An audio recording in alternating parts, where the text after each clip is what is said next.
Hai guys, Assalamualaikum warahmatullahi wabarakatuh. Welcome back to my channel Aisyah Devi Official. Bersama aku Aisyah Devi di Maroko. Anyway guys, bagus gak kerudungnya? Ini kerudung jadul aku. Aku dulu belinya di Jember, di Balung, ya di Pasar Balung Jember, karena dulu aku pernah mondok di situ. Ini nemu di koper, jadi aku pakai lah ya. Oke, di video kali ini aku cuma memberi saran kepada teman-teman semua, terutama mbak-mbaknya yang lagi menjalankan LDR dengan pria Maroko dan lagi bertengkar. Aku harap kalian jangan lakukan hal-hal ini ketika kalian sedang bertengkar dengan pria Maroko.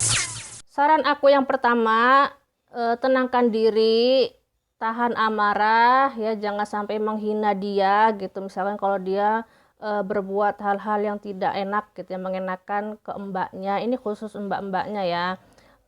Gini guys, mbak-mbaknya ini jangan terlalu panik gitu loh ketika bertengkar dengan pria Maroko. Oke, supaya apa? Nanti ketika misalkan pisah itu tidak meninggalkan kesan yang jelek gitu loh.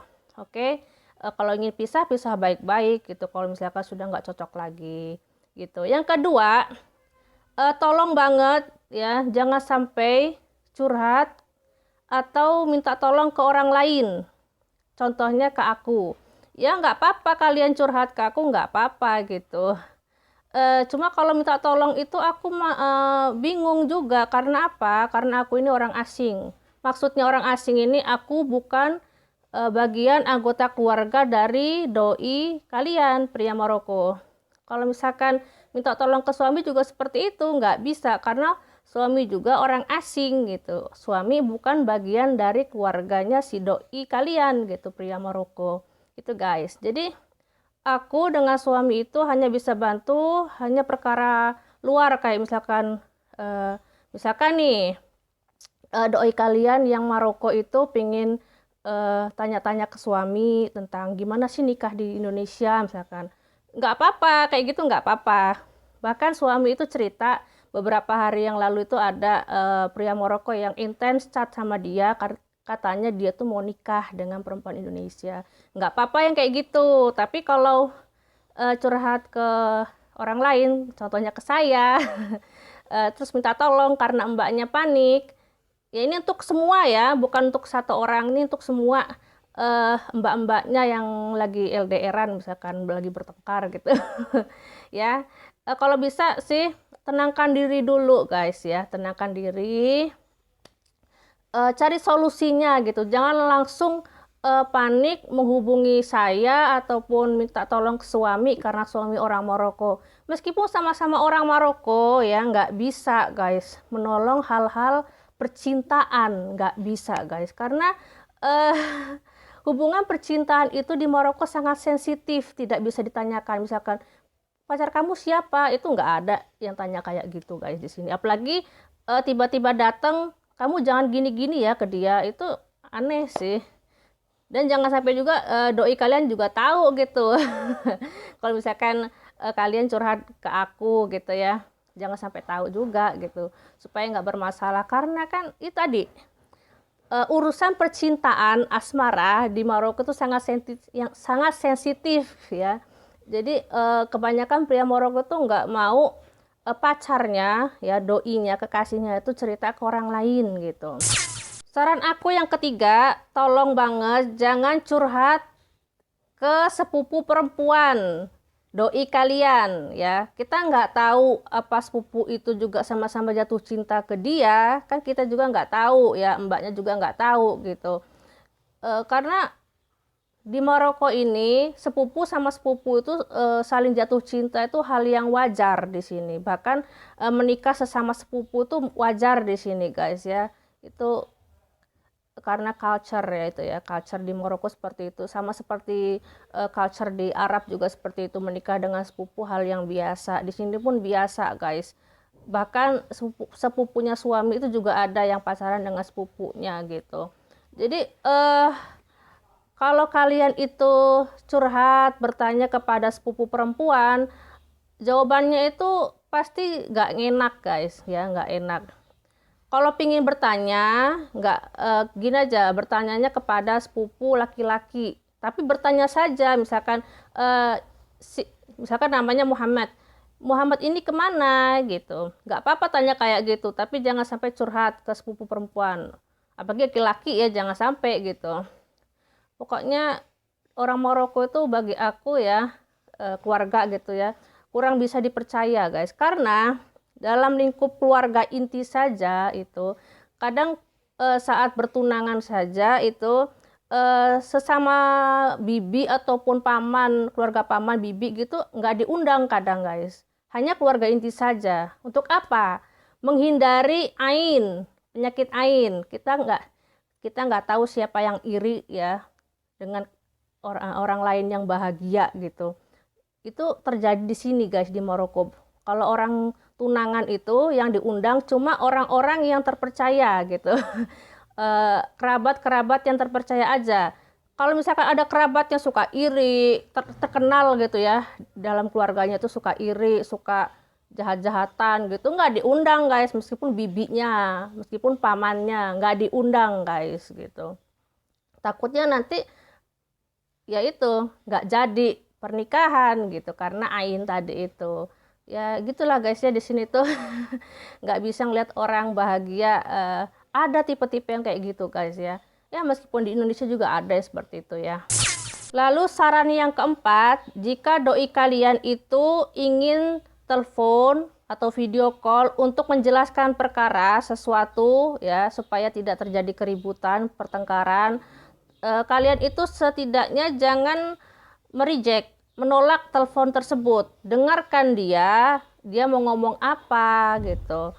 Tolong sedikitkan drama mbak-mbaknya ini, biar tahu masalahnya itu apa gitu, biar tahu solusinya bagaimana. Kalau kebanyakan drama ya laki-laki juga pusing gitu dengan perempuan yang banyak drama. Bukan berarti banyak drama lalu jadi tambah sayang gitu. Ya sedikitkan drama ya, kurang-kurangi drama itu. Kalau dia telepon mau menjelaskan sesuatu, terima gitu, dengarkan dia baik-baik apa yang mau dia jelaskan, katakan ke mbak-mbaknya ini gitu. Kalau misalkan perkataannya dia itu kurang enak ya, ya tolak saja, maaf saya nggak bisa, ya udah kita cukupkan hubungan ini sampai di sini, misalkan seperti itu. Kalau dianya itu memang pria yang nggak baik misalkan. Tapi kalau dia ada masalah dengan keluarganya, misalkan saya masih belum bisa menikahi kamu, ini contoh. Saya belum bisa menikahi kamu karena ibuku belum merestui ataupun ayahku belum merestui atau tidak merestui gitu kan. Karena bagi anak-anak di Maroko restu orang tua itu nomor satu. Lalu saran yang kelima nih, kalau kalian masih ingin bersama sampai pelaminan, ya cari solusi yang tepat ya. Minta sama Allah keduanya, ya nggak cuma mbaknya aja, pria Marokonya juga minta sama Allah, mbaknya juga minta sama Allah ya. Luangkan waktu sholat malam. Jangan maaf ini, sholat malamnya hanya karena ada masalah gitu ya. Jangan ya, luangkan waktu sholat malam, minta sama Allah diberikan petunjuk bagaimana dengan hubungan ini gitu. Dulu aku seperti itu guys gitu. Karena kita kan LDR-nya cukup lama ya. Aku tuh juga pengen tahu gimana gitu akhirnya gitu. Jadi aku ya gitu, minta tolong, berdoa sama Allah gitu, gimana ini hubungan ini gitu.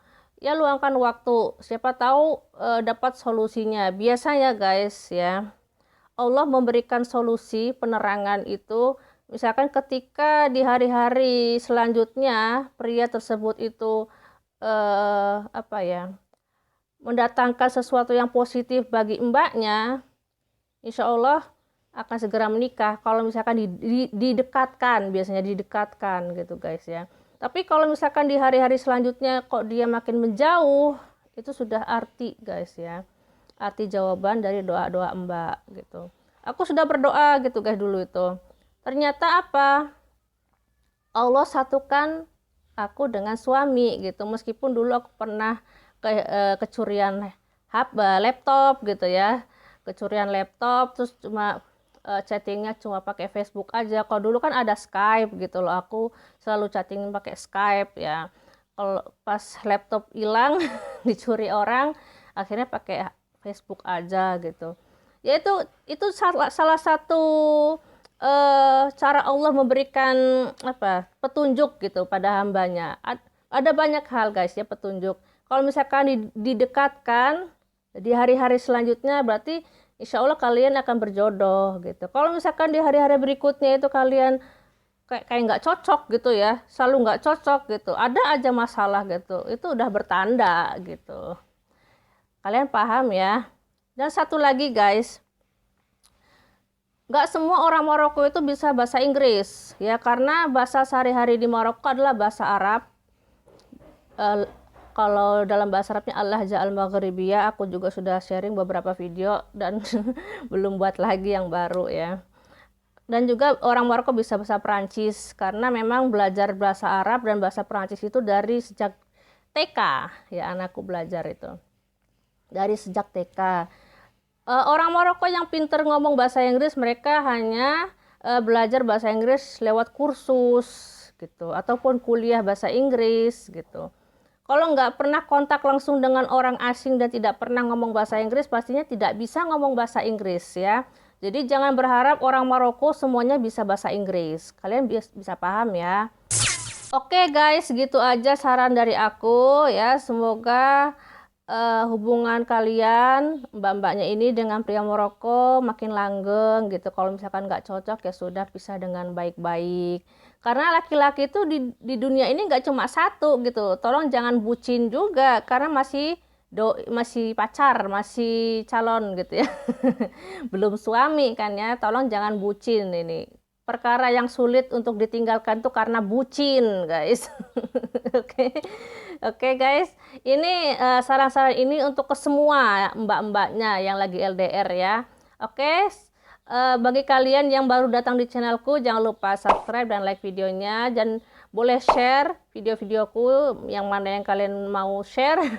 Thank you for watching and see you on the next video. Bye.